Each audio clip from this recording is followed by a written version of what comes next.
বান্দা যখন আল্লাহকে সেজদা করে তো আল্লাহ মহব্বতে ওই বান্দার মাথায় পিঠে হাত বুলায় দেয়, আদর করে দেয়, আদর করে দেয়। আল্লাহ যেন বলে, বান্দা আমারে সেজদা দিলা, যাও বান্দা, খুশি হলাম,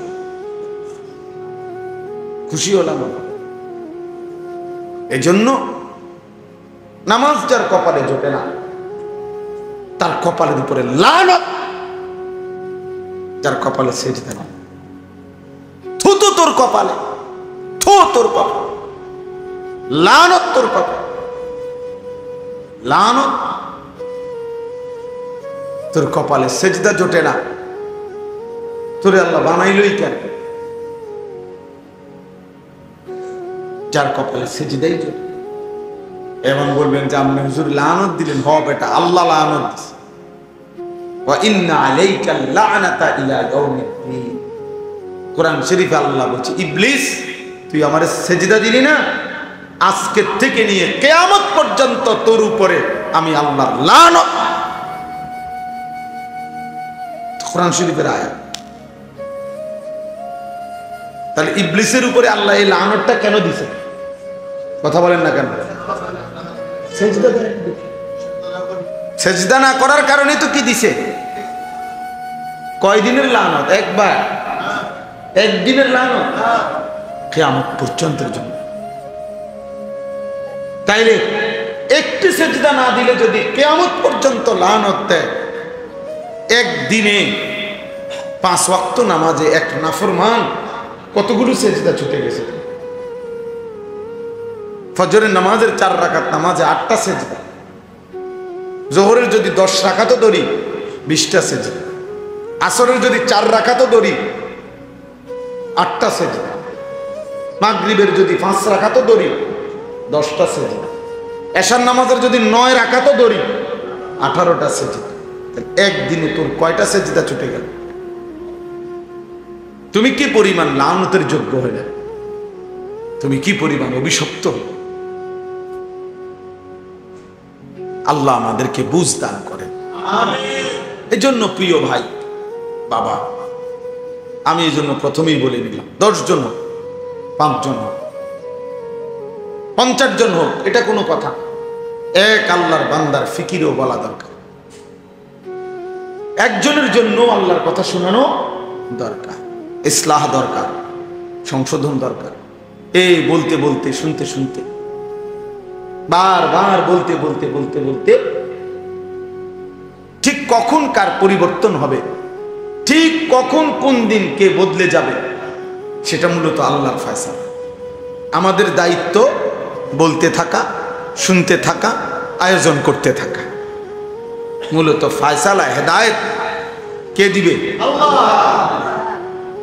এতদিন ধরে ওয়াজ করি, কোন মানুষ তো ভালো হয় না। না, মানুষ সবাই ভালোই যাইতেইব, এটা জরুরি না, আমার বলা জরুরি। হুজুরে যেমন 10 বছর ধরে মাহফিল করি, কই মানুষের তো কোনো পরিবর্তন দেখি না, এই জন্য আর মাহফিল করতাম না। তা আর মাহফিল না করলে 10 বছর, এবার যেহেতু 10 বছর করেও দেখছেন ভালো হয় না, তো না করলে 10 বছর তো ভালোই যাব, ভালোই যাব। আমার দায়িত্ব তো এটা না। আমার দায়িত্ব তো কয়জন হেদায়েত পাইলো না পাইলো এটার হিসাব করা আমার দায়িত্ব, আমার বলা দায়িত্ব, বলতে থাকা। এই জন্য আপনারা, রাসেল ভাই সহ আমারে বলছে, আমি ডেট দিছি, বাকিরাও আমি হয়তো সবাইকে চেহারা তো চিনি আলহামদুলিল্লাহ। আপনাদের এই হিমসুল ফুজুল নামে আপনাদের এই আয়োজন আপনারা ধারাবাহিক করবেন, ধারাবাহিক। 5 জন যদি আমনেগো সদস্য হন, আপনারা আগে নিয়ত করবেন যে দোস্ত আগে ওয়াদা করো আমরা 5 জন শুনবো কিনা। যদি বলেন তো 5 জন, তো হুজুরে কইয়া লইবেন আগে, হুজুর আমরা সদস্য হইলাম 30 জন, বা আমরা 10 জন নিয়ত করছি পাক্কা যে আমরা ওয়াজ শুনবো, আমরা আমাকে 10 জনের লেগে কইবেন নি। কথা বোঝেন নাই? এমন হুজুর যদি রাজি হয়, হেবারের দাওয়াত দেব, বললাম লোক হইব 10 জন, আর যদি বেশি হয় আলহামদুলিল্লাহ, আর না হইলে আমরা 10 জনের বুঝ দেব। আপনি 10 জনরে বলবেন, আপনি 5 জনরে বলবেন, একজনকে বলবেন। আল্লাহ আমাদেরকে তৌফিক দান করে। এই হিলফুল ফুজুল এটা নবীজি সাল্লাল্লাহু আলাইহি ওয়াসাল্লামের জন্মেরও আগে সংগঠন, আরবের একটি সংগঠনের নাম মূলত। অর্থাৎ আরবের মধ্যে ফজল নামে, একই নামে 3 ব্যক্তি ছিল, 3 জন ব্যক্তি ফজল নাম, 3 জনের নামে ফজল। এই 3 জন ব্যক্তি একই নামের, ওনারা একসাথে অঙ্গীকার করছিল। হিলফুন মানে হলো ওয়াদা, অঙ্গীকার, শপথ। আর এই ফুজুল মানে হলো ফজল নামের 3 জন, বুঝছেন? এটা কিন্তু অনেকখানি এই সংগঠনের নাম আছে, দেখেন না, এই জন্য বলতেছি আর কি, সবার ভালো হলো।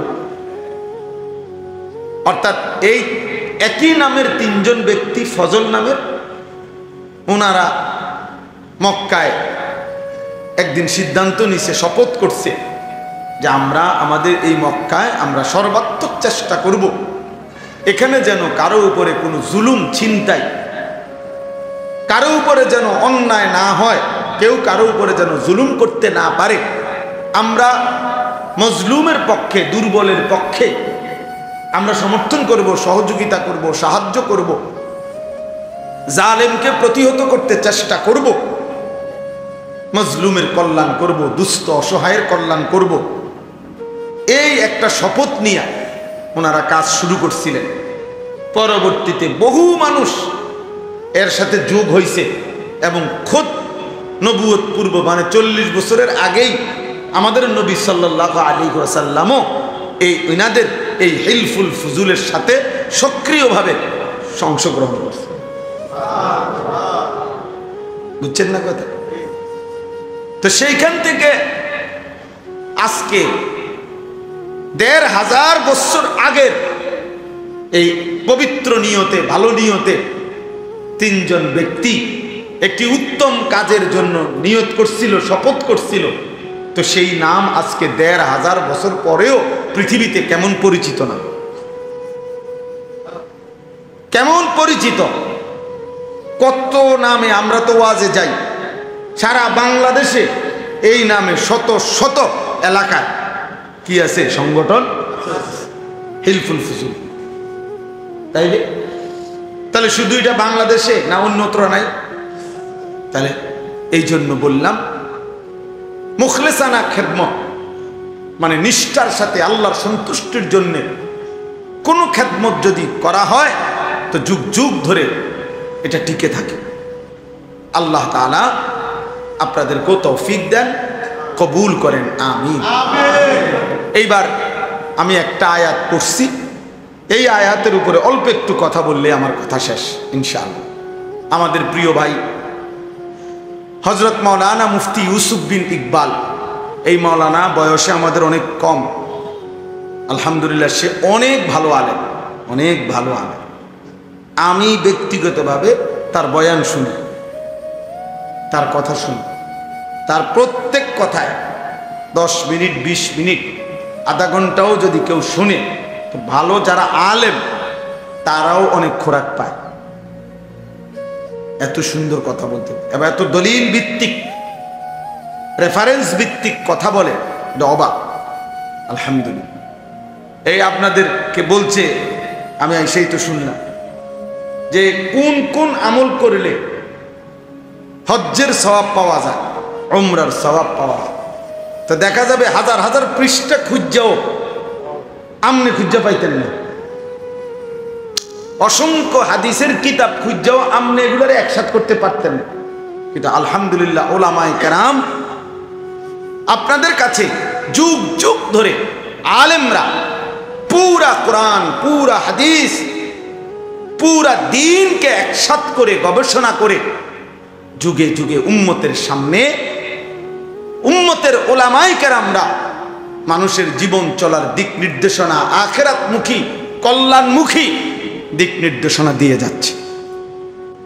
এমন অসংখ্য মানুষ আছে যাদের চারিদিকের সব ঘরে টেলিভিশন চলে, কিন্তু 40 বছর 30 বছর 50 বছরে তার ঘরে তার বিবি বাচ্চা বসে, তারা কোনোদিন টেলিভিশন দেখে না, এমন নাই? আলহামদুলিল্লাহ। এই জন্য আল্লাহ তাআলা বলছে আলাইকুম আনফুসাকুম, নিজেকে আঁকড়িয়ে ধরো, নিজেকে গড়ে তোলো, নিজেকে সাজাও, তাহলে গোটা পৃথিবী মিলে কেউ আর তোমাকে পথভ্রষ্ট করতে পারবে না, কেউ না। হযরত মাওলানা তারেক জামিল সাহেব, পৃথিবী বিখ্যাত মুবাল্লিগ, দাঈ, তো উনি বলেন যে আমি আমার দীর্ঘ 30-35 বছরের জীবনে গোটা ইউরোপ আমেরিকা সহ সমস্ত দেশে, এমনকি এক এক দেশের প্রতিটা স্টেটে প্রদেশে আমি সফর করছি, দিনকে দিন, বছরকে বছর, রাতকে রাত। কিন্তু উনি বলেন যে আমি আল্লাহকে সাক্ষী রেখে বলতে পারি, আমার এই নজর এই দীর্ঘ 25 বছর 30 বছরের জীবনে ইচ্ছা করে কোনো বিভিন্ন নারীর দিকে তাকায়, অথচ যেখানে উলঙ্গপনা, বেহায়াপনা স্বাভাবিক, যেখানে পর্দা কিংবা ঢেকে ঢুকে চলা অস্বাভাবিক, সেইখানে ওইখানের ব্যাপারে উনি বলতেছে ওইখানে থাকার, চলার পরেও, যাওয়ার পরেও আমি আমার নজর হেফাজত করছি। তাইলে এই জন্য বললাম, আল্লাহ তাআলা বললেন আলাইকুম আনফুসাকুম, নিজেকে গঠন করো। আমরা কিতাবে পড়ছি একজন নওজোয়ান তাগড়া যুবক মুসলিম মুজাহিদকে খ্রিস্টান সৈন্যবাহিনী গ্রেফতার করছে। তো গ্রেফতার করার পরে উনি অনেক বেশি সুন্দর, সুঠাম, চমৎকার দেহ ছিলেন। তো খ্রিস্টান সেনাপতি ওই যুবক মুজাহিদকে দেখে আকৃষ্ট হয়েছেন, নিজের মেয়েকে এই ছেলের কাছে বিবাহ দিবেন এরকম ভাবছেন। তো চিন্তা করছে আগে তাকে যে কোনো প্রলোভনে খ্রিস্টান বানাই, চেষ্টা করি, তারপরে তার কাছে মেয়ে বিয়ে দিই। বহুভাবে উনাকে প্রলোভন দিছে, হুমকি ধমকি দিছে, উনি কোনোভাবেই মাথা নোয়ায় না। শেষ পর্যন্ত বন্দি করছে, আমরা উর্দু কিতাবে পড়ছি। ওই যুবক মুজাহিদ এবার ওনার কামরার মধ্যে ওই সেনাপতি তার সুন্দরী মেয়েকে একাকী দিয়ে দিছে, আর বলছে তুমি তোমার রূপ যৌবন দিয়ে যে কোনো ভাবে তাকে গুনাহে বাধ্য করবা। তো 3 দিন ওই মেয়ে ওই ঘরে ছিল। 3 দিন পরে সে বের হয়ে তার বাবাকে বলছে যে হে বাবা, নিশ্চিত ইন্নাহু হাজারুন আম শাজার, এই যুবক নিশ্চিত হয় পাথর নয়তো কোনো গাছ, সে আসলে কোনো মানুষ না, মানুষের কোনো অস্তিত্ব, প্রাণ, অনুভূতি তার মধ্যে নাই। লা ইয়ালতাফিতু ইলাইয়া মাররাত, সে তো আমার দিকে একবারের জন্য চোখটা তুলেও তাকায়। আমি আমার সব চেষ্টা করছি। তাইলে আলাইকুম আনফুসাকুম, নিজেকে মজবুত করা অনেক বড় নিয়ম, কষ্টসাধ্য কাজ, কষ্টসাধ্য কাজ, কিন্তু সম্ভব, সম্ভব, আল্লাহর দয়া হলে সম্ভব। এই সমাজে আমরা বাহ্যিকভাবে দেখলে মনে হয় নাফরমানির সয়লাভ, অসভ্যতার সয়লাভ, কিন্তু আলহামদুলিল্লাহ এর ভেতর দিয়েও হাজারো লাখো পাক্কা মুমিন ইমানদার নারী, পুরুষ, যুবক, কিশোর, বুড়ো আছে, আছে, যে 1000 বার জীবন দেবে প্রয়োজন, কিন্তু আল্লাহর নাফরমানি করবে না। হারামের 1 লোকমা নেবে না, হারামের একটা টাকা নেবে না। এই ভালো মানুষ, এমন উত্তম মানুষদের বরকতেই বাকি বাটফার সিটাররা খাইয়া যাইতেছে। ইমানদারদের বরকত, কোরআনওয়ালাদের বরকত, দিনওয়ালাদের বরকত, আল্লাহকে সেজদা দেনওয়ালাদের বরকত। এটাই সত্য। এই পৃথিবী, আসমান এবং জমিন টিকে আছে আল্লাহ তাআলার নামের উপর, তাওহীদের উপর, লা ইলাহা ইল্লাল্লাহর উপর। যেদিন আল্লাহ এই নাম থাকবে না, তো সেদিন আসমান ও জমিন থাকবে। তাহলে আল্লাহর নামের উপরে কি টিকে আছে? আসমান ও জমিন টিকে আছে।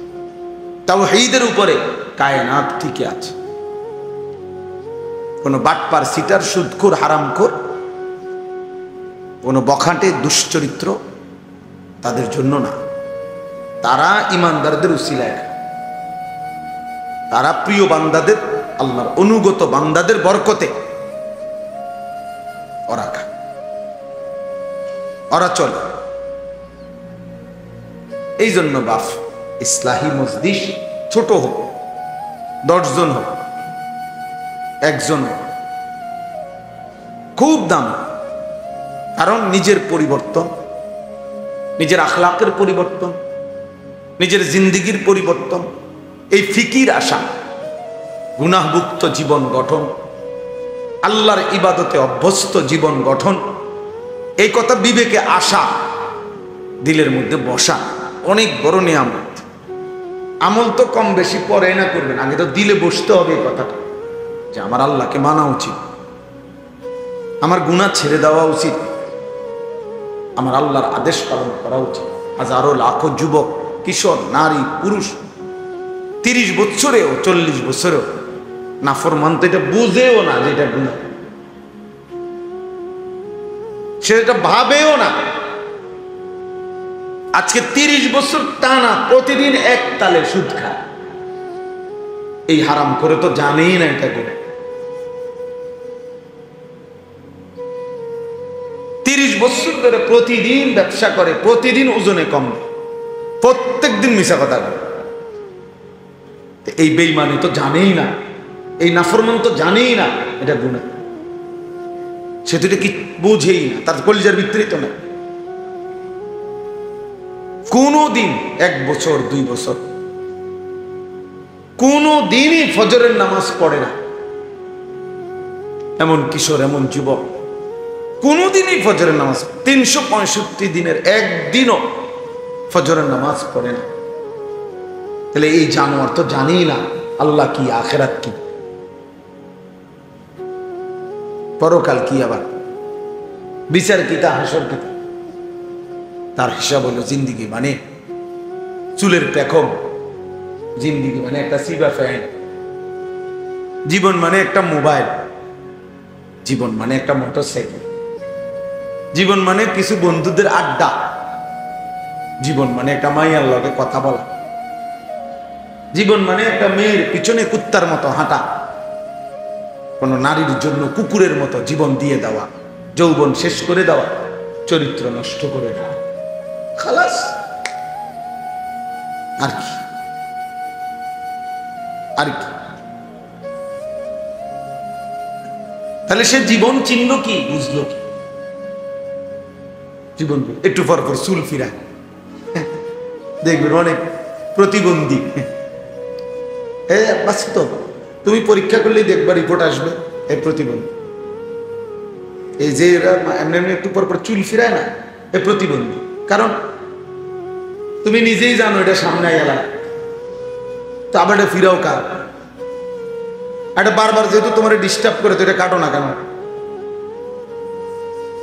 একটা যুক্তি তো থাকবে যে আমি একটা জিনিস আমার বারবার ফেরেশান, বিরক্ত লাগতেছে, আমি এটা সরামু না। তাহলে সে নিজেই আসে, নিজেই ফিরায়, নিজেই ফিরায়, সারাদিন তার একটা হাত চুল ঠিক করে নিয়ে ব্যস্ত। এটা অসুস্থ না? এটা প্রতিবন্ধী না? তার ফিরা মানসিক সমস্যা তার। পৃথিবীর কেউ বেটা, কম করে বলি বেটা, গোটা পৃথিবীর কেউ কোনোদিন, কোনো বেঈমানে কোনোদিন বলে নাই যে পুরুষের মাথার চুলের মধ্যে সৌন্দর্যের কিছু আছে আলাদা, বা এটা নিয়ে আলাদা সৌন্দর্যের কোনো পেরেশানি, এটা পৃথিবীতে নেই। কোনো পাগলও বলে না, কোনো বেঈমানে বলে না। তোমগরে কিছু বেঈমানে হয়তো ভুল বুঝাইছে। চুলের উপরে যদি কোনো যত্ন সৌন্দর্যের কিছু হয় তা নারীর সৌন্দর্য চুলের মধ্যে। পুরুষ চুল নিয়ে ব্যস্ত থাকবে, এটা এক ধরনের মেয়েলি স্বভাব ছাড়া, বেডিত্বের স্বভাব ছাড়া আর কিচ্ছু হইতে পারে। এটা এক ধরনের কাপুরুষ, যে লজ্জিত পুরুষ হওয়া নিয়ে, যে শরম পাইতেছে যে আমি যে বেডই, এই জন্য আমি একটু লজ্জিত অনুতপ্ত। আমি যদি মেয়ে হতাম আর মেয়েদের মতো সারাক্ষণ চুল নিয়ে ব্যস্ত থাকতাম, কত না ভালো হতো। নাই তো বলেন কি কারণ থাকতে পারে এটার পিছনে? একটা ছেলেকে কেন, পুরুষকে কেন চুল নিয়ে এত ব্যস্ত বানাই দিল? আফসোসের ব্যাপার, আশ্চর্যের ব্যাপার রীতিমত। এই জন্য বললাম আলাইকুম আনফুসা। ইসলাহি মজলিসের মূল ফিকিরের নিজের সংশোধন, জিন্দিগির সংশোধন, জীবনকে সুন্দর করা, এটা খুব ভালো, খুব ভালো উদ্যোগ। এক মানুষের সবচেয়ে বড় কল্যাণ, মনে রাখবেন, মানব কল্যাণ দুই ধরনের হয়। এক হলো সেবামূলক কিছু কাজ করা। কারো বাড়িতে টিউবওয়েল বসায় দিছেন, কারো টিনের চাল দিয়ে দিছেন, কারো ঘর বাইরে দিছেন, হ্যাঁ, মেয়েটার বিধবা, মেয়ে বিবাহের ব্যবস্থা করে দিছেন। মাশাআল্লাহ, ভালো কাজ এগুলো। বন্যা, ঘর, ঝড়, ঘূর্ণিঝড়, জলোচ্ছ্বাসে সহযোগিতা করছেন, উত্তম কাজ, মানব সেবা। কিন্তু আরেকটা মানব সেবা হলো, মানব কল্যাণ হলো ওই মানুষটাকে আল্লাহমুখী করে দেওয়া, আখিরাতমুখী করে দেওয়া। ওই মানুষটার জিন্দিগি চেঞ্জ করে, ইউটার্ন করে তাকে আল্লাহ রসুল আখিরাত পরকালের দিকে ফিরাইয়া দেওয়া। আল্লাহ কসম, কোরআন বলে এটা হচ্ছে মানবতার সবচেয়ে বড় কল্যাণ। মানুষের সবচেয়ে বড় কল্যাণ হলো তাকে তার রব চিনায় দেওয়া, তাকে তার গন্তব্য চিনায় দেওয়া, তাকে তার মালিক চিনায় দেওয়া, তাকে আল্লাহর সাথে জুড়ে দেওয়া, তাকে নামাজের সাথে বেঁধে দেওয়া, তার ঈমানের দৌলত দান করা। এই জন্য আল্লাহ নবী সাল্লাল্লাহু আলাইহি ওয়াসাল্লাম বলছেন, ওয়া ইন্নী আখিযুন বিহুজাজিকুম, আমি চেয়েছি, নবীজি বলেন, আমি চেয়েছি কোমরে জড়াইয়া ধইরা হলেও আমার এক এক উম্মতকে জাহান্নাম থেকে বাঁচাইতে। কোমরে জড়াইয়া ধরে হলো, অর্থাৎ হাত ধরলে মানুষ অনেক সময় ছুটে যায়, কাঁধে হাত দিলে মানুষ অনেক সময় ছাইরা লাগে, কিন্তু কোমরে যদি কাউরে আমজা করে শক্ত করে ধরে, এই বাঁধন ছুটাইতে কষ্ট। যেন নবীজি বলেন, আমি চেয়েছি আমার এক এক উম্মতকে কোমরে জড়িয়ে ধরে হলেও জাহান্নামের আগুন থেকে বাঁচাতে। এই ফিকির, এইটা হলো বড় ফিকির। প্রতিটা মানুষকে নেক কাজের আদেশ করা, গুনাহের কাজ থেকে ফিরিয়ে রাখার চেষ্টা করা, বাফ, এটা মানবতার বড় কল্যাণ, এটা বড় কল্যাণ। তারে আমি 3 বেলা খাওয়াইলাম, অথচ সে আল্লাহকে সিজদা দেয় না, এটা বড় কল্যাণ। হ্যাঁ, এটাও কল্যাণ, তার ভালো, তার খাওয়াইলাম। কিন্তু মানবতার, মানুষের সবচেয়ে বড় কল্যাণ হলো মানুষকে তার মালিকের সাথে জুড়ে দাও, জুড়ে দাও। এজন্য কিতাবে আছে, নবী সাল্লাল্লাহু আলাইহি ওয়াসাল্লাম বলছেন, লাল্লাহু আশাদ্দু ফারাহান বিতাওবাতি আবদিহি, আল্লাহ তাআলা সবচেয়ে বেশি খুশি হয় বান্দা যখন তওবা করে গুনাহ ছেড়ে দিয়ে আল্লাহর কাছে ফিরে আসে। আর হাদিসে আছে, নবীজি বলেন, কোন বান্দা যখন গুনাহ ছেড়ে দেয়, নাফরমানি ছেড়ে দেয়, তওবা করে আল্লাহর কাছে ফিরে আসে, সেজদা দেয়, গোলামি করে, আল্লাহর নাফরমানি ত্যাগ করে, খোদার কসম নবী বলে, আল্লাহ তখন ফেরেশতাদেরকে বলে, আমার আসমান সাজিয়ে দাও, জান্নাত সাজিয়ে দাও। তো ফেরেশতারা আসমান সাজায়, জান্নাত সাজায়, আর বলে আল্লাহ আসমান কেন সাজাইলেন? তো আল্লাহ তাআলা বলে আসলাহাল আবদু মাওলাহু। আল্লাহ তখন বলে শুনো ফেরেশতারা, আজকে এক গোলাম যে তার মনিব থেকে বহুদিন যাবৎ ভাইগা গেছিল, পলায়ন করছিল, আজকে সেই ভেগে যাওয়া পলায়ন কৃত গোলাম তার মনিবের সাথে সম্পর্ক ঠিক করে নিছে। আমার এক গোলাম বহুদিন আমারে সেজদা দেয় নাই, আমার হুকুম মানে নাই, আমার নাফরমানির উপরে ডুবা ছিল, হয় আমার থেকে দূরে সরে গেছিল।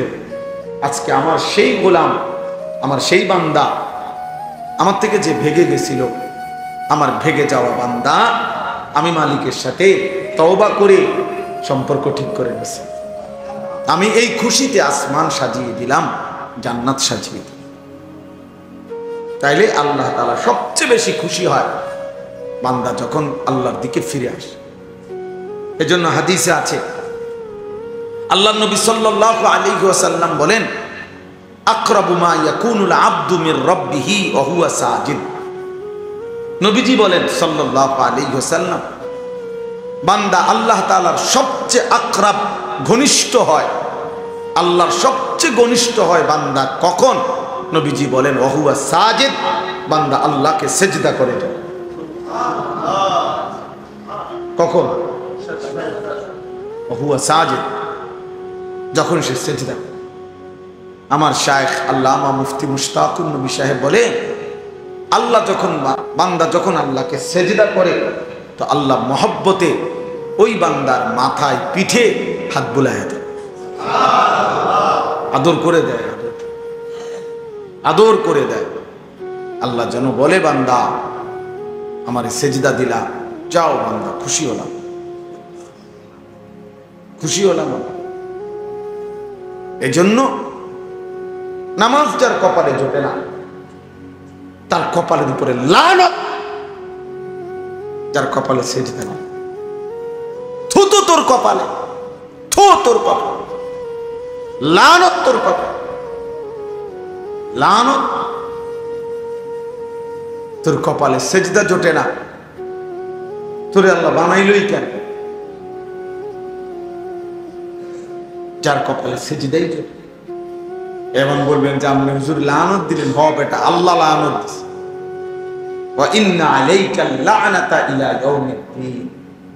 কোরআন শরীফে আল্লাহ বলছে, ইবলিস তুই আমারে সেজদা দিলি না, আজকের থেকে নিয়ে কিয়ামত পর্যন্ত তোর উপরে আমি আল্লাহর লানত। কোরআন শরীফের আয়াত। তাহলে ইবলিসের উপরে আল্লাহ এই লানতটা কেন দিছে? কথা বলেন না কেন? সেজদা না করার কারণে তো কি দিছে? কয়দিনের লানত? একবার, একদিনের লানত, কিয়ামত পর্যন্তের জন্য। তাইলে একটি সেজদা না দিলে যদি কিয়ামত পর্যন্ত লানত দেয়, একদিনে 5 ওয়াক্ত নামাজে এক নাফরমান কতগুলো সেজদা ছুটে গেছে। ফজরের নামাজের 4 রাকাত নামাজে 8টা সেজদা, জোহরের যদি 10 রাকাতও ধরি 20টা সেজদা, আসরের যদি 4 রাকাতও ধরি 8টা সেজদা, মাগরিবের যদি 5 রাকাতও ধরি 10টা সেজদা, এশার নামাজের যদি 9 রাকাতও ধরি 18টা সেজদা। একদিনে তোর কয়টা সেজদা ছুটে গেল? তুমি কি পরিমাণ লানতের যোগ্য হলে, তুমি কি পরিমাণ অভিশপ্ত। আল্লাহ আমাদেরকে বুঝ দান করেন, আমিন। এই জন্য প্রিয় ভাই, বাবা, আমি এই জন্য প্রথমেই বলে নিলাম, 10 জন হোক, 5 জন হোক, 50 জন হোক, এটা কোনো কথা। এক আল্লাহর বান্দার ফিকিরও বলা দরকার, একজনের জন্য আল্লাহর কথা শোনানো দরকার, ইসলাহ দরকার, সংশোধন দরকার। এই বলতে বলতে, শুনতে শুনতে, বারবার বলতে বলতে বলতে বলতে ঠিক কখন কার পরিবর্তন হবে, ঠিক কখন কোন দিন কে বদলে যাবে, সেটা মূলত আল্লাহর ফয়সালা। আমাদের দায়িত্ব বলতে থাকা, শুনতে থাকা, আয়োজন করতে থাকা। মূলত ফায়সালা হেদায়েত কে দিবে? এতদিন ধরে ওয়াজ করি, কোন মানুষ তো ভালো হয় না। না, মানুষ সবাই ভালোই যাইতেইব এটা জরুরি না, আমার বলা জরুরি। হুজুরে যেমন 10 বছর ধরে মাহফিল করি, কই মানুষের তো কোনো পরিবর্তন দেখি না, এই জন্য আর মাহফিল করতাম না। তা আর মাহফিল না করলে 10 বছর, এবার যেহেতু 10 বছর করেও দেখছেন ভালো হয় না, তো না করলে 10 বছর তো ভালো হয়ে যাবে। ভালো হয়ে যাব। আমার দায়িত্ব তো এটা না। আমার দায়িত্ব তো কয়জন হেদায়েত পাইলো না পাইলো এটার হিসাব করা আমার দায়িত্ব, আমার বলা দায়িত্ব, বলতে থাকা। এই জন্য আপনারা রাসেল ভাই সহ আমারে বলছে, আমি ডেট দিছি, বাকিরাও আমি হয়তো সবাইকে চেহারা তো চিনি আলহামদুলিল্লাহ। আপনাদের এই হিলফুল ফুজুল নামে আপনাদের এই আয়োজন আপনারা ধারাবাহিক করবেন, ধারাবাহিক। 5 জন যদি আপনাগো সদস্য হন, আপনারা আগে নিয়ত করবেন যে দোস্ত আগে ওয়াদা করো আমরা 5 জন শুনবো কিনা।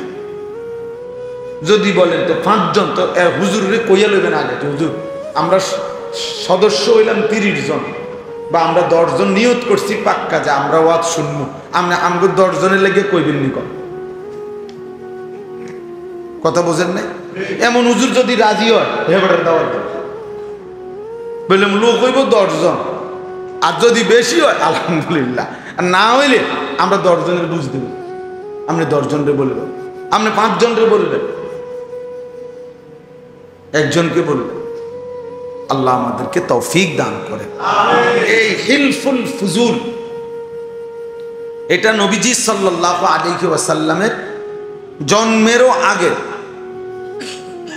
সংগঠন, আরবের একটি সংগঠনের নাম মূলত। অর্থাৎ আরবের মধ্যে ফজল নামে, একই নামে 3 ব্যক্তি ছিল, 3 জন ব্যক্তি ফজল নাম, 3 জনের নামে ফজল। এই 3 জন ব্যক্তি একই নামের, ওনারা একসাথে অঙ্গীকার করছিল। হিলফুন মানে হলো ওয়াদা, অঙ্গীকার, শপথ। আর এই ফুজুল মানে হলো ফজল নামের 3 জন, বুঝছেন? এটা কিন্তু অনেকখানি এই সংগঠনের নাম আছে, দেখেন না, এই জন্য বলতেছি আর কি, সবার ভালো হলো। অর্থাৎ এই একই নামের 3 জন ব্যক্তি ফজল নামের, ওনারা মক্কায় একদিন সিদ্ধান্ত নিছে, শপথ করছে যে আমরা আমাদের এই মক্কায় আমরা সর্বাত্মক চেষ্টা করব এখানে যেন কারো উপরে কোনো জুলুম, ছিনতাই, কারো উপরে যেন অন্যায় না হয়, কেউ কারো উপরে যেন জুলুম করতে না পারে। আমরা মজলুমের পক্ষে, দুর্বলের পক্ষে আমরা সমর্থন করব, সহযোগিতা করব, সাহায্য করব, জালেমকে প্রতিহত করতে চেষ্টা করব, মজলুমের কল্যাণ করব, দুস্থ অসহায়ের কল্যাণ করব। এই একটা শপথ নিয়ে ওনারা কাজ শুরু করছিলেন। পরবর্তীতে বহু মানুষ এর সাথে যোগ হয়েছে এবং খোদ নবুয়ত পূর্ব মানে 40 বছরের আগেই আমাদের নবী সাল্লাল্লাহু আলাইহি ওয়াসাল্লামও এই ইনাদের এই হিলফুল ফুজুলের সাথে সক্রিয়ভাবে অংশগ্রহণ করছে। বুঝছেন না কথা? তো সেইখান থেকে আজকে 1500 বছর আগের এই পবিত্র নিয়তে, ভালো নিয়তে 3 জন ব্যক্তি একটি উত্তম কাজের জন্য নিয়ত করছিল, শপথ করছিল। তো সেই নাম আজকে 1500 বছর পরেও পৃথিবীতে কেমন পরিচিত না? কেমন পরিচিত? কত নামে আমরা তো ওয়াজে যাই, সারা বাংলাদেশে এই নামে শত শত এলাকায় কি আছে? সংগঠন হিলফুল ফুজুল। তাহলে শুধু এটা বাংলাদেশে না, অন্যত্র নাই? তাহলে এই জন্য বললাম মুখলেসানা খেদমত মানে নিষ্ঠার সাথে আল্লাহর সন্তুষ্টির জন্য কোনো খেদমত যদি করা হয় তো যুগ যুগ ধরে এটা টিকে থাকে। আল্লাহ তাআলা আপনাদেরকেও তৌফিক দেন, কবুল করেন, আমিন। এইবার আমি একটা আয়াত পড়ছি, এই আয়াতের উপরে অল্প একটু কথা বললে আমার কথা শেষ ইনশাআল্লাহ। আমাদের প্রিয় ভাই হযরত মাওলানা মুফতি ইউসুফ বিন ইকবাল, এই মাওলানা বয়সে আমাদের অনেক কম, আলহামদুলিল্লাহ সে অনেক ভালো আলেম, অনেক ভালো আলেম। আমি ব্যক্তিগতভাবে তার বয়ান শুনি, তার কথা শুনি, তার প্রত্যেক কথায় 10 মিনিট 20 মিনিট আধা ঘন্টাও যদি কেউ শুনে তো ভালো যারা আলেম তারাও অনেক খোরাক পায়। এত সুন্দর কথা বলতে এবং এত দলিল ভিত্তিক রেফারেন্স ভিত্তিক কথা বলে, এটা অবাক। আলহামদুলিল্লাহ। এই আপনাদেরকে বলছে, আমি সেই তো শুনলাম যে কোন কোন আমল করলে হজ্জের সওয়াব পাওয়া যায়, উমরার সওয়াব পাওয়া যায়। তো দেখা যাবে হাজার হাজার পৃষ্ঠা খুঁজাও আমনে খুঁজা পাইতেন না, অসংখ্য হাদিসের কিতাব খুঁজাও আমনে এগুলোর একসাথ করতে পারতেন না। কিন্তু আলহামদুলিল্লাহ ওলামায়ে কেরাম আপনাদের কাছে যুগ যুগ ধরে আলেমরা পুরা কোরআন, পুরা হাদিস, পুরা দ্বীনকে একসাথ করে গবেষণা করে যুগে যুগে উম্মতের সামনে, উম্মতের ওলামায়ে কেরামরা মানুষের জীবন চলার দিক নির্দেশনা, আখিরাতমুখী কল্যাণমুখী দিক নির্দেশনা দিয়ে যাচ্ছে। এটা ওলামায়ে কেরামেরই একমাত্র খেদমত, যেটা এই পৃথিবীর আর কেউ করতে পারেও নাই, পারবেও না, কেউ পারবে। কোন জেনারেল শিক্ষিত ব্যক্তি পুরা কোরআন সামনে নিয়ে, নবীজির সমস্ত হাদিসকে সামনে নিয়ে পূর্বাপর সমস্ত কিছু বিশ্লেষণ করে উম্মতকে সঠিক দিক নির্দেশনা দেওয়া, এটা একমাত্র ওলামায়ে কেরামেরই বৈশিষ্ট্য। এটা ওলামায়ে কেরামেরই বৈশিষ্ট্য, বিশ্বাস করে। এজন্য ওলামায়ে কেরাম থেকে বিচ্ছিন্ন হওয়া, ওলামায়ে কেরাম থেকে বিচ্যুত হওয়া, ওই মানুষগুলো, ওই ব্যক্তিগুলো নিশ্চিত মনে রাখবেন ওরা সঠিক রাস্তা, গন্তব্য, মঞ্জিল পাবে না, মাঝখানে কোথাও না কোথাও হোঁচট খাইয়া পড়ে যাবে, পড়ে যাবে। প্রত্যেক সময়ে মনে রাখবেন, সর্বসময়ে কিছু মানুষ, কিছু ব্যক্তি, কিছু গোষ্ঠী প্রকাশ্যে কিংবা গোপনে সর্বদাই তৎপর থাকে, যারা ওলামায়ে কেরামের বিরোধিতা করার জন্য সচেষ্ট। কারণ হলো তারা জানে মানুষ যত বেশি ওলামায়ে কেরামের সাথে থাকবে, ওলামায়ে কেরাম থেকে শুনবে, তত বেশি প্রকৃত দ্বীন, প্রকৃত ইসলাম, প্রকৃত আমল, প্রকৃত জীবন গঠন করতে পারবে। আর জীবন যদি সুন্দর হয়ে যায়, ঈমান আমলের উপরে উঠে যায়, মানুষ যদি অন্যায়, অশ্লীলতা, বেহায়াপনা, অসভ্যতা, নোংরামি, হারাম, অবৈধ উপার্জন এগুলা যদি ওলামায়ে কেরামের বরকতে ছেড়ে দেয়, তাহলে মুনাফিক যারা, বেঈমান যারা, নামধারী ছদ্মবেশী মুসলমানের দুশ্মন যারা, তাদের লস, তাদের লস। এই জন্য সবসময় কিছু ব্যক্তি, মানুষ, গ্রুপের চেষ্টা থাকে, যারা সর্বদাই চেষ্টা করে ওলামায়ে কেরাম থেকে মানুষকে কি করতে, বিচ্ছিন্ন। হ্যাঁ, আপনার নারী সংস্কার কমিশন, যেটা নিয়ে সারা বাংলাদেশ প্রতিবাদ করছে, বাংলাদেশের ওলামায়ে কেরাম সহ ন্যূনতম ঈমান আছে, আমল আছে এমন বিবেকবান মুসলমান নারী পুরুষ প্রত্যেকেই বলছে যে কোরআন সুন্নাহ বিরোধী। এখানে অসংখ্য ধারা প্রতিবেদনে লিখছে তারা, যেটা প্রকাশ্যে আল্লাহর কোরআন বিরোধী, রাসূলের সুন্নাহ বিরোধী, এটা স্পষ্ট বলছে। ওলামায়ে কেরামও দেখায় দিছে, সাধারণ বিবেকবান মুসলমান, ইমানদার মুসলমানও এটা দেখছে, শুনছে, জানে।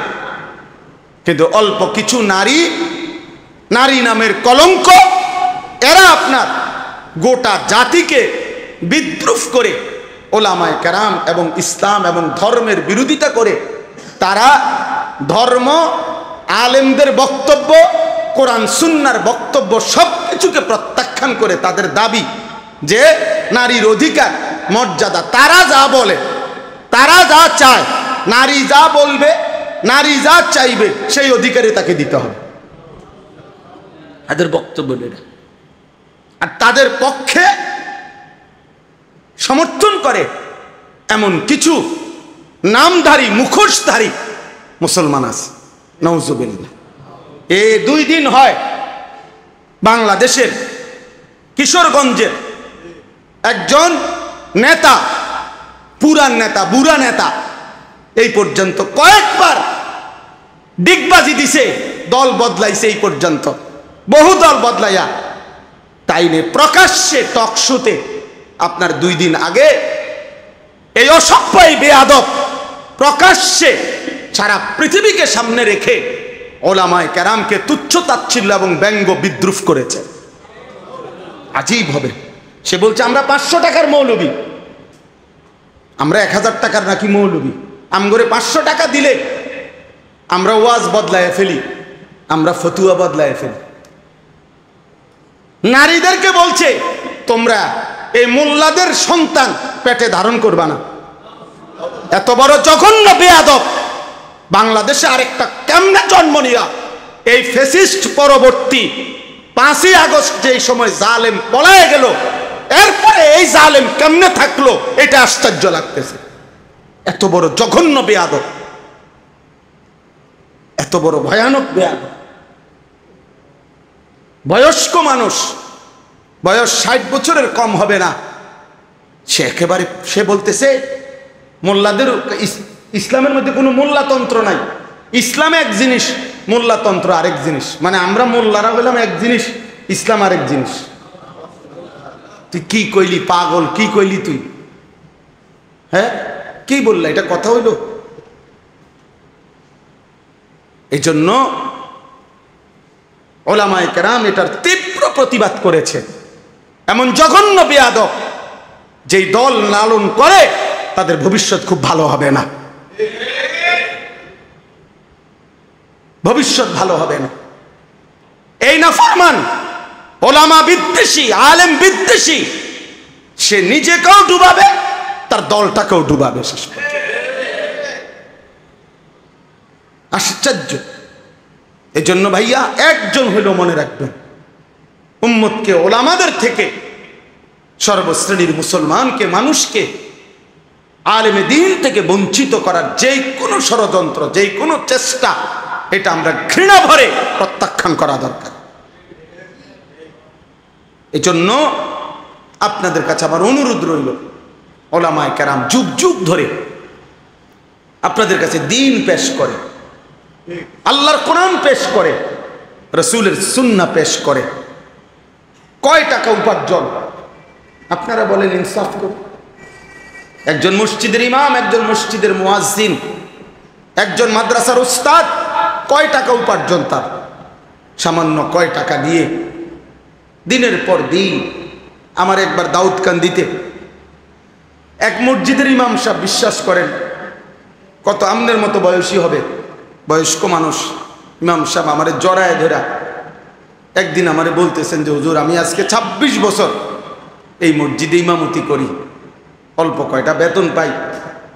কয় যে হুজুর আমি আমার বিবি বাচ্চার কত আবদার জীবনে পূরণ করতে পারি নাই অভাবের কারণে, কাইন্দা দিছে। কয় যে হুজুর আমার আল্লাহ আমারে, আমি 26 বছর এই মসজিদের খেদমত করি, একই মসজিদে, ছোট একটা মসজিদ। বলতেছে হুজুর আমার আল্লাহ আমারে, আমার তো দুনিয়ার কোনো স্বপ্ন, বাচ্চাদের আশা আকাঙ্ক্ষা কত কিছু পূরণ করতে পারি নাই অভাবের কারণে, আমার আল্লাহ আমারে আখিরাতে দিবনি। আমি কি বলতাম? আমি জড়াইয়া ধরে ওনারে অনেক কাঁদছি, কাইন্দা বললাম হুজুর আমি, বলেন কি? ইনশাআল্লাহ আল্লাহ আপনাকে এই পরিমাণ দেবে, সেদিন আপনি এবং আপনার পরিবার খুশিতে আনন্দে আত্মহারা হয়ে যাবে, আনন্দে আত্মহারা হয়ে যাবেন। আলেমে দ্বীন কখনো কারো উপার্জন মাসে 8,000 10,000 টাকা, আর ওই বেয়াদব সে নাকি নেতা। এই বেয়াদব পরিষ্কার বলতেছে, মুসলমান নারীদেরকে বলতেছে তোমরা মোল্লা মৌলবীর বাচ্চা পেটে নিবা না। এত বড় জানোয়ার মুসলমানের ঘরে জন্ম নিল কেমনে? এত বড় বেঈমান, কি পরিমাণ আশ্চর্য কথা, চিন্তা করে দেখে। নারীর মর্যাদা, নারীর অধিকার, ওলামায়ে কেরাম এ ব্যাপারে কিচ্ছু বলে নাই। বলছে কোরআন সুন্নাহ বিরোধী নারীর অধিকারের নামে যে প্রস্তাবগুলো দেওয়া হয়েছে এগুলো প্রত্যাখ্যান করছে। কথা বলেন না কেন? ইসলাম বলছে বাবার মৃত্যুর পরে আপনার উত্তরাধিকার সম্পত্তি 2 বোন 1 ভাই, নাকি এটা আপনারা সবাই জানেন? এটা তো কোরআন শরীফের আয়াত। তো ওরা বলতেছে না, এটা সমান করতে হবে। এখন এই কথাটা যে কোরআন সুন্নাহ বিরোধী, এটা বলবার জন্য সামান্যতম আকল দেমাগ আছে, সে বুঝবে না কথাটা, সেটা বুঝবে। আপনি যদি বলেন যে এরকম করলো কেন, তা আপনি গোটা ইসলাম সব বুঝেন। কথা বলেন না কেন? আল্লাহর সব বিধান আমরা বুঝি, তো আল্লাহর ফয়সালা আমরা মানি না? আপনি কবরের আযাব বুঝেন, আপনি হাসরের আযাব বুঝেন? তো তাইলে আল্লাহ তাআলার প্রত্যেক কথা সত্য, সঠিক, যৌক্তিক, ইনসাফ। নবীজি বলছে, আয় আল্লাহ আদলুন ফিয়া কাদাউক, আপনি আমার ব্যাপারে যার ব্যাপারে যে ফয়সালা দিছেন এটাই ইনসাফ, এটাই সঠিক, এটাই আদল। আল্লাহ তাআলা বান্দার উপরে জুলুম করবে, আল্লাহ বান্দার ভালোটা বুঝবে না, আর এই নাফরমান কয়েকজন মহিলা বুঝবে? এটা সম্ভব? যাই হোক, আমার বলার উদ্দেশ্য হলো উলামায়ে কেরাম থেকে বিচ্ছিন্ন হবেন না। উলামায়ে কেরাম থেকে বিচ্ছিন্ন করার জন্য যারা যত কষ্টই করুক, ইনশাআল্লাহ এটা তো স্পষ্ট হয়েছে 15 বৎসর কত রকমের মিথ্যা অপবাদ দেওয়া হয়েছে, কত জেল জুলুম, কত নির্যাতন হয়েছে আলেমদের উপরে। আজকে সেই আলেমরাই এখনো সেই মসজিদ, মাদ্রাসা, আলেম, ওলামা বাংলাদেশে আছে, কিন্তু ওই জুলুমবাজ আর বাংলাদেশে নাই। অতএব এই নতুন করে এই জঘন্য বেয়াদব যে আলেমদেরকে উপেক্ষা করলো, তুচ্ছ-তাচ্ছিল্য করলো, কিশোরগঞ্জের এই বেয়াদব ইনশাআল্লাহ বাংলাদেশে থাকতে পারবে না। দেখেন ইনশাআল্লাহ আল্লাহই বেইজ্জতি করবে, আসমানওয়ালাই বেইজ্জতি করবে ইনশাআল্লাহ। অতএব আপনাদের কাছে অনুরোধ, এভাবেই চলছে, এভাবেই চলছে। ওলামায়ে কেরামের বিরোধিতা, কোরআনের বিরুদ্ধা, দ্বীনের বিরোধিতা। ওলামায়ে কেরাম হচ্ছে কোরআন সুন্নাহ বিরোধী বক্তব্য। তুমি এটা না প্রমাণ করবা যে না এই কথাটা কোরআন সুন্নাহ বিরোধী নয়। কথা বলেন না কেন? যে আমরা এটা লেখছি এটা কোরআন সুন্নাহ বিরোধী নয়, এটা বুঝে দিলেই তো, এটা জনগণকে বললেই তো যে হুজুররা মিথ্যা বলতেছে, না এটা কোরআন সুন্নাহ বিরোধী না, এটা কইলেই তো হয়। অথবা এটা বলেন যে কোরআন সুন্নাহ বিরোধী কথা বাংলাদেশের 95% মুসলমান মানতে হবে, এটা তো এটা কইয়া দেখো না, চাই না আমরা। এরপরে না আমাদের জনগণ মুসলমান প্রতিবাদ করে কিনা দেখা যাবে। মুসলমান তো এখনো মরে নাই, ইমানদার তো এখনো কি করে নাই, সবাই মরে নাই। এই জন্য আমি আপনাদের কাছে বললাম, আমরা প্রত্যেকে ইনশাআল্লাহ এই কোরবানি কিছুদিন আগে, কয়েক বছর আগে আমি নিজেও একবার পত্রিকা দেখছি, এক ভদ্রলোক পরামর্শ দিছে কোরবানিতে এই ব্যাপক পশু জবাই না করে এগুলো গরিব দুঃখীকে দান করে দিলে ভালো হতো। হেতের বুদ্ধি, হেতের বুদ্ধি। অর্থাৎ শরীয়তের একটি বিধানের জন্য যে টাকাটা খরচ হয়, এটা শরীয়তের এই বিধান পালন না করে ওনার গরিব দুঃখীর লেগে মায়া লাগছে, গরিব দুঃখীর লেগে তুমি ভিন্ন টাকা উঠাইয়া মানুষদেরকে ভিন্নভাবে দান সৎকা করার জন্য উৎসাহিত করতে পারো না? এই দেশের মানুষ কোরবানির টিয়া দিয়ে গরিবকে দিতে হইব কেন? গরিবকে আলাদা টাকা দেওয়ার জন্য উৎসাহিত করতে আলেম ওলামারা নিষেধ করছে। কথা বলেন না কেন? নিষেধ করছে। আমরা বলছি যে গরিব দুঃখী এতিম অসহায়কে দিয়েন না, তো তুমি কোরবানির টাকা দিয়া গরিব দুঃখীরে দিবা কেন? কোরবানি না দিয়ে, এটা তো শরীয়তের বিধান। শরীয়তের বিধান কিনা? সাহাবায়ে কেরাম জিজ্ঞাসা করছে, মা হাযিহিল আদাহি, হে আল্লাহ রসুল কোরবানিটা কি? নবীজি বলছে, সুন্নাতু আবিকুম ইব্রাহিম, তোমাদের পিতা ইব্রাহিমের সুন্নাত। এবার নবীজিকে জিজ্ঞাসা করছে, ফামা লানা ফিহা ইয়া রাসূলুল্লাহ, হে আল্লাহর রাসূল, কোরবানি করলে আমাদের লাভ কি? নবীজি বলছে, বিকুল্লি শাআরাতিন হাসানা, প্রত্যেকটি পশমের মধ্যে এক একটা নেকি। তাহলে কোরবানি মানে পশু জবাই শুধু? এটা ইবাদত, পশমে পশমে নেকি। আচ্ছা, আরো শুনেন, নবীজি সাল্লাল্লাহু আলাইহি সাল্লাম বলেন, মা আমিলা আদমিন মিন আমালি ইয়াউমিন নাহর আহাব্বা ইলাল্লাহ মিন ইহরাকিদ দাম। আল্লাহ নবী সাল্লাল্লাহু আলাইহি সাল্লাম বলেন, কোন মানুষ কোরবানির দিন আল্লাহর সবচেয়ে প্রিয় উত্তম আমল যা করে কোরবানির দিন, সেটা হলো ওই পশু জবাই। এরপরে নবীজি বলেন, এই হাদিসের 4টা অংশ, এই প্রথম অংশ বললাম। দ্বিতীয় অংশ নবীজি বলেন, ইন্নাহু ইয়াতি ইয়াউমাল কিয়ামাতি বিকুরুনিহা ওয়া আশআরিহা ওয়া আজলাফিহা।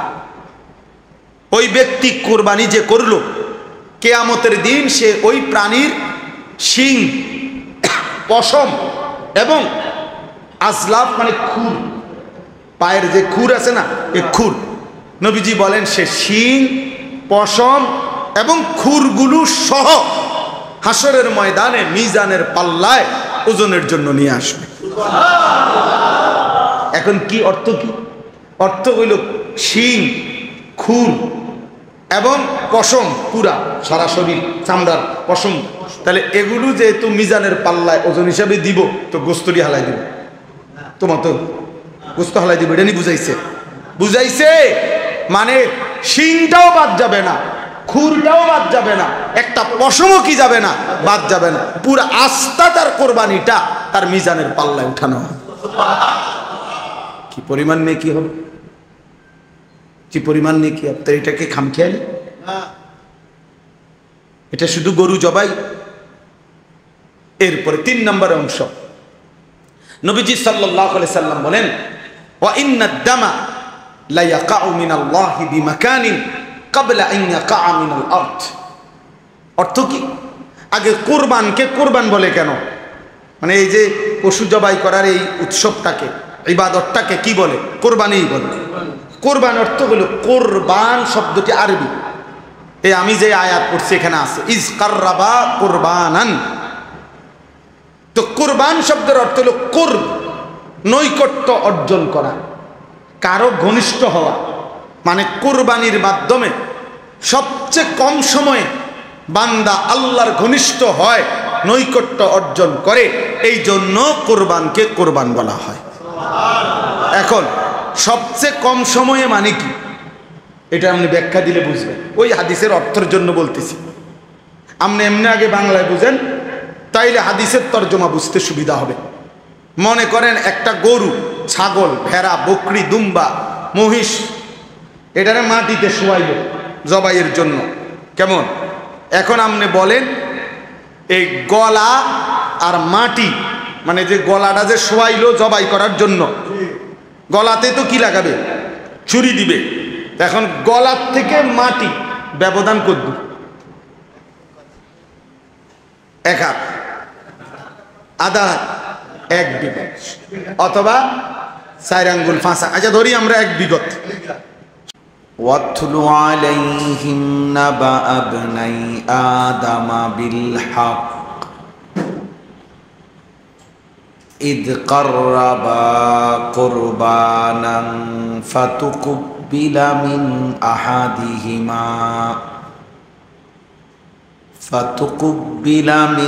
আহাদিহিমা ওয়া লাম ইউতাকাব্বাল মিনাল আখার ক্বালা লা আকতুলান্নাক ক্বালা ইন্নামা ইয়াতাকাব্বালুল্লাহু মিনাল মুত্তাকিন। সাদাকাল্লাহু মাওলানাল আযীম। وقال صلى الله عليه وسلم اتق المحارم تكن أعبد الناس। اللهم صل على محمد وعلى آل محمد كما صليت على إبراهيم وعلى آل إبراهيم إنك حميد مجيد اللهم بارك على محمد وعلى آل محمد كما باركت على إبراهيم وعلى آل إبراهيم إنك حميد مجيد سبحانك لا علم لنا إلا ما علمتنا إنك أنت العليم الحكيم الحمد لله আল্লাহ পাক রব্বুল ইজ্জত যুল জালাল ওয়াল ইকরামের ফজল কারাম, রব্বুল আলামিনের ইহসান, মেহেরবানি, দয়া, আল্লাহ তাআলা আমাদেরকে আজ 18 মে 2025 রোজ রবিবার কুমিল্লা জেলা দেবিদ্বার উপজেলাধীন ভিংলাবাড়ি চেয়ারম্যান বাড়ি আল আকসা জামি মসজিদে ভিংলাবাড়ি হিলফুল ফুজুল সমাজ কল্যাণ পরিষদের উদ্যোগে ইসলাহি মাহফিলে আল্লাহ তাআলাই আমাদেরকে আসবার বসবার আল্লাহর জন্যই জমা হওয়ার তৌফিক দান করেছেন। এজন্য সকলেই বলি আলহামদুলিল্লাহ। ইসলাহি মজলিস স্বাভাবিকভাবেই ছোট্ট পরিসরে হয়, খুব বেশি হাঙ্গামা শোরগোল হুলস্থুল কম হয়, ব্যাপক বড়সড় আয়োজন হয় না। এটাই মনে করেন ইসলাহি মজলিসের একটা বৈশিষ্ট্য। মূলত ইসলাহি মজলিসের মূল ফিকির হলো ব্যক্তির জিন্দিগি সংশোধন করা, জীবন সংশোধন, নিজেকে গঠন, ইসলাহ। কোরআনুল কারীমের মধ্যে আছে আল্লাহ তাআলা বলেন ইন্নামাল মুমিনুনা ইখওয়া ফাআসলিহু বাইনা আখাওয়াইকুম, নিশ্চয়ই মুমিনগণ পরস্পর ভাই ভাই, অতএব তোমরা তোমাদের পরস্পর ভাই ভাই প্রত্যেকে একে অপরকে সংশোধন করে দাও। কোরআনুল কারীমের মধ্যে আছে ওয়া ইন তাইফাতানি মিনাল মুমিনিনা ইকতাতালু ফাআসলিহু বাইনাহুমা, তোমাদের ঈমানদারদের মধ্যে যদি দুই দল, দুই গ্রুপ ঝগড়া করে, মারামারি করে, তো তোমরা তাদের মধ্যে সংশোধন করে দাও। কোরআনুল কারীমের মধ্যে আছে আল্লাহ তাআলা বলছেন ফাত্তাকুল্লাহা ওয়া আসলিহু যাতা বাইনিকুম, তোমরা আল্লাহকে ভয় করো এবং নিজেদের মধ্যে সংশোধন করে দাও। এরকম অনেক শব্দ কোরআনুল কারীমের মধ্যে আছে ইন উরিদু ইল্লাল ইসলাহা মাস্তাতা'তু, নবীগণ মানুষকে আল্লাহর দিকে ডেকে তো এ কথা বলতেন যে হে আমার জাতি, এই যে দিবানিশি তোমাদেরকে ডাকতেছি, এর উদ্দেশ্য তোমাদের সংশোধন, আর কিছুই না, তোমাদের জীবন গঠন। তাহলে ইসলাহ সংশোধন, পরিবর্তন, জিন্দিগি আল্লাহ এবং রসুলের রঙে গঠন, আখেরাতের আলোকে জীবন সাজানো, এটা খুব জরুরি। এটা একজন মানুষের, একজন মুমিনের প্রধানতম ডিউটি, প্রধান ডিউটি, নিজেকে আল্লাহ তাআলার হুকুমের অনুগত করা, জীবন গঠন করা। ইয়া আইয়ুহাল্লাযীনা আমানু আলাইকুম আনফুসাকুম, কোরআনুল কারীমের মধ্যে আছে হে ঈমানদারগণ, তোমরা প্রত্যেকেই নিজেকে আঁকড়িয়ে ধরো, তার মানে নিজেকে গড়ে তোলো, নিজেকে সাজিয়ে তোলো, ঈমান আমলের রঙে নিজেকে সাজাও। লা ইয়াদুররুকুম মান দাল্লা ইযা ইহতাদাইতুম, যদি তোমরা নিজেদেরকে হেদায়েতের উপরে উঠাইতে পারো তো পৃথিবীর আর কেউ তোমাকে পথভ্রষ্ট করতে পারবে না। আমি যদি বিশ্বাস করি ঈমান আমল আমার জিন্দেগি, আমার দিলের মধ্যে যদি আখিরাত বসে, কবরের ভয় বসে, গোটা পৃথিবী ল্যাংটা হোক, গোটা পৃথিবী নাফরমানিতে ডুবে যাবে, আল্লাহ বলতেছে তোমারে আর কেউ পথ হারা করতে পারে। তাহলে এমন অসংখ্য মানুষ দেখেন যে একটি সমাজের চারদিকে অসংখ্য অগণিত মানুষ নামাজ পড়ে না, কিন্তু কিছু মানুষ আছে এর ভিতরে দিয়েই প্রতিদিন 5 ওয়াক্ত নামাজ পড়ে। তো সে এটা বুঝছে এটাই আমার জিন্দেগি। কলেজ ইউনিভার্সিটি তো আমাদের পরিচিত এমন অসংখ্য ছেলে আছে যেখানে চারিদিকে গুনাহ এবং ছেলে মেয়ে নারী পুরুষের অবাধ চলাফেরা, কিন্তু এর মাঝখানেও সে শতভাগ তার চোখ নামায়া রাখে, নিজেকে হেফাজত করে, 5 ওয়াক্ত নামাজ পড়ে। আলহামদুলিল্লাহ, এরকম অসংখ্য ছেলে আমাদের পরিচিত আছে। তাহলে কারো দিলের মধ্যে যখন আখিরাত ডুবে যায়, ঢুকে যায়, তো চারিদিকের সকলের নাফরমানিও তাকে আর প্রভাবিত করতে পারে না।